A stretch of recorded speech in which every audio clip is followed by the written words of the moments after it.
All right. Well, let's do a few more exercises. Okay.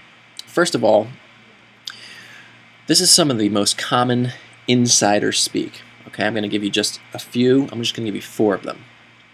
Assuming terms. We or us. What happens when you use these kinds of terms is it assumes everyone is on the same page. When you say, for example, we know that Christians blah blah blah, or us, it assumes that everybody in the room is a Christian. So that's one of the most common insider talks, is when you refer to a group as we or us. Number 2, insider names. Biblical names. Okay, everybody, we all know about Nehemiah. We do. Christian authors or musicians. You start dropping these names that somebody in the Christian-centered world would get no problem. Before an unbeliever in the mix, they're going to be totally lost. Or even church staff. Paul Sardarelli, the senior pastor. Well, if you don't go to the church, how are you going to know who that is? So insider names is another common piece of the insider talk. Number 3, uncommon terms. These are terms that are not used outside of church circles. Some examples of this are saved, worship, even the word Christian, just because it means a bunch of different things. Like Mormons are considered Christians, Catholics Christians. What is a Christian? The term saved, the term worship, these just aren't terms that are commonly used outside of church circles. So the uncommon terms. And then number 4, open invites. An example like this is asking everyone to pray out loud. Well, what if a person doesn't know Christ? And this is just totally out of their box. Or asking somebody to read their Bible out loud, which is that's just hard, even for the kid who just isn't a good reader who might know Christ. But for somebody who's never even opened a Bible before, this would be a really big challenge.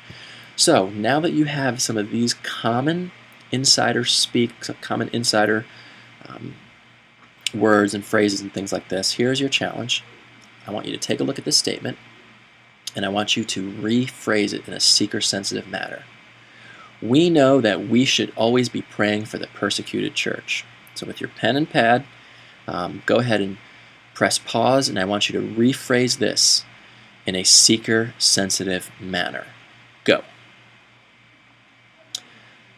Okay, well, this is what I said. It is important for followers of Jesus to pray for those in other countries who are mistreated because of their faith. So the words that we need to flag in that initial statement, the words we know that we should, those are assuming terms. And then persecuted, that's uncommon. That's not something that we would talk about outside the church. Okay, let's try again. This one says, on Sunday, Steve was talking about how we should be careful that we don't become universalists like Rob Bell. Okay, you're going to need to rephrase this, so press pause right now. Okay, my suggestion was, in church on Sunday, the guy who leads our high school group, Steve, talked about an author who believes some things about the afterlife that most in the Christian faith do not believe. Okay, so words that need to be flagged in my initial statement: Steve, insider name. Again, we, assuming terms. Universalists, uncommon language outside of the church. Then Rob Bell, an insider name. So we hit all 4 in one statement. Okay, a few more. This next one is, you've got to filter everything through your Christian worldview. Let's go ahead and press pause now and rephrase this in a seeker-sensitive manner. Okay, what I said was, Christ followers should always look to the teachings of the Bible to filter messages or to make decisions. So some assuming terms here are the word your Christian worldview. It assumes that everyone has a Christian worldview. The term Christian, again, uncommon. And worldview, really uncommon outside of the Christian circles. So let's do just 2 more. Rephrase this. That reminds me of that Phil Wickham song we sing in worship. Press pause right now.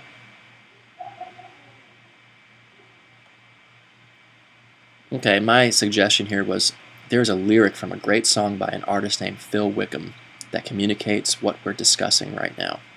So the flagged words here, Phil Wickham, insider name, again, we, assuming term, and then the word worship, which is an uncommon term. Okay, last one. Let's see how well you can handle this one. Somebody read James 1:16 out loud. Press pause and rephrase. So my recommendation would be to say, here are some Bibles. Everyone open to the table of contents. Find the book of James. Turn to that page. Now, which one of you is the kid who likes to read in public? Again, this would be very overwhelming, even for the Christian kids who don't even know where the book of James is. So again, the major flag here is the open invite. So there's definitely some benefits to being seeker sensitive. Here's a few. Number one, it helps the Christian kids who are insecure in their faith. We often assume that the Christian kids know the basics, and they don't. I mean, quite honestly, a lot of the Christian kids are the seekers. So it helps them out. Number two, it helps us as leaders remain externally focused. By just thinking a little bit more intentionally about the way we speak will really help us keep our eye on the ball. And number three, it can create for the non-believer curiosity instead of shame. This is a win. Shame will send them away. Curiosity will keep them around. So at the end of the year, when we turn around and take a look at this, we're going to be asking some questions. And these are the kind of questions we're going to ask. I want you to think for a second, what's the best movie you've seen lately? Just think about that for a second. The best movie you've seen lately. And the next question I would ask is, what made this movie good to you? So when we asked this question to our leaders, some of the things they said when they thought about the best movie they've seen lately were, what made it good was the characters were deep. The story was engaging. It was good acting. It was good art. I could relate. So what you don't even maybe consider is that when you watch a movie, you already have a scorecard in your mind of what will make that a good movie. You've got a couple of questions that you're subconsciously asking, is this going to be good? Is it a good ending? Is the acting good? Etc. So when we reflect back on this year, I want us to have a scorecard for what we say, this is how we know these house groups and this shift worked. Number one, the thing that we want to measure as our scorecard for success is how many non-believers actually came. Because if this number is low, then I would say it was not a success. Number two, I think another scorecard for success is that we just didn't have enough leaders to handle the growth. We started to create a lot of problems with leader issues because there were too many students. That the students who were already part of this felt the tension of having non-believers present. That they were saying things like, oh man, I used to be able to share so openly and freely, and now that these guys are here, this is tough. I want them to feel that tension. I want that to be a mark of our success. Yeah, I think that behavioral problems will need to be addressed. That when we invite in non-believers and even some of the believers that come, that I think that this is going to be how we know we're doing it well. As a leader, if your prayer life doesn't dramatically increase, I think that we've missed the mark. I want to see our students feel the need for one-on-one accountability. I think that these groups will have such a missional aspect to them that our students will start to feel, I really need to have a little bit of a deeper relationship with another Christian. And number one, quite frankly, new kids are receiving Christ. That's my heartbeat for wanting to see this shift take place. So here's 3 ways that you as a leader can really hurt me on this. You can totally undercut me. Number one, just allow our students to complain and gossip without ever offering correction or offering encouragement. Just allow them to bump their gums and say what they want. When you do that, you just become a sounding board. You're not a leader. Another way that you can undercut me is to secretly tell the students you think these house groups are a terrible idea. Translation, don't buy into the idea, students. Keep complaining. I didn't think it was good anyway, but whatever, we'll just ride it out. That will really, really make me look like the bad guy. It makes you look divisive. It's just not a win. And number 3, you can create your own small group to compete with our house groups. Look, if we're competing against ourselves, what are we doing? So if you feel like you can't be all in on this, this probably isn't the best fit for you as a leader. So those are a couple of things just to please keep in mind. So, okay, we've got some decision making to do, so you're going to need to click on the form that was also on this website, and the leaders who are already present have voted on this, and your feedback is absolutely essential. The first thing that we're going to need to decide is, when should these groups meet? So I'm going to give you 3 options and the pros and cons of these options. A, Sunday nights, B, Wednesday nights, or C, you allow the group to choose, and that could go between Sunday and Thursday. So let's look at some of the pros and cons. For Sunday night, one of the pros is consistent schedule. This is what we did with our D groups for the last couple of years.